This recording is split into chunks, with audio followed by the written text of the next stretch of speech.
আপনাদের উন্নয়নে, আপনাদের ভালোবাসায়, আপনাদের সুখে, আপনাদের দুঃখে আপনাদের পাশে থেকে আমাদের জীবনকে, যেখানে পরে দুনিয়ার কাজ করতে পারেননি, আমি যদি আল্লাহর দয়ায়, আপনাদের ভালোবাসায়, আপনাদের দোয়ায় আপনাকে ঘুরতে হবে না।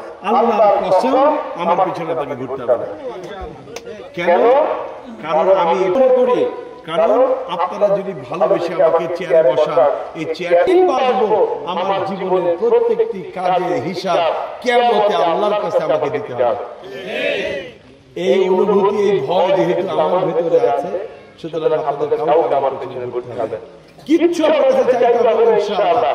আমি সুষম বন্টনের মাধ্যমে আমি গোটা এলাকার উন্নয়নের কাজ করব ইনশাআল্লাহ। তবে যেহেতু জিয়াউর আমার জন্মস্থান, অন্য জায়গা থেকে 1 টাকা হলেও বেশি উন্নয়ন এখানে হবে।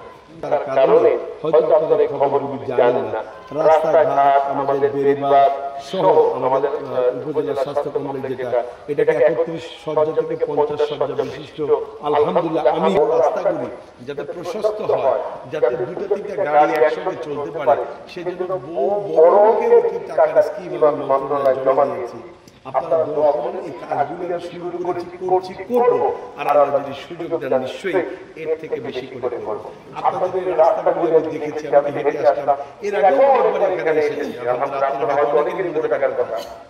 এই যে ওয়াক্তটা দোয়া কবুলের ওয়াক্ত, এই ওয়াক্তটা আমি সার্থক করে দেবো ইনশাআল্লাহ, ইনশাআল্লাহ। সমস্ত ভাইরা, আমার মা বোনেরা ওখানে বসে আছেন দেখতে পাচ্ছি। আমার মা বোনদের কাছে আমি কৃতজ্ঞতা জানাই। আমার মা বোনেরা আমার আব্বাকে যখন গ্রেফতার করেছিল সেই 2010 সালে, আমার মা বোনেরা যত নফল রোজা রেখেছে, থেকে আমরা কৃতজ্ঞতা জানাই।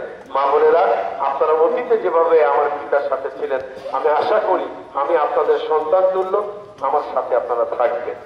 শেষ কথা বলছি, আমাদের এই এলাকাটা সনাতনী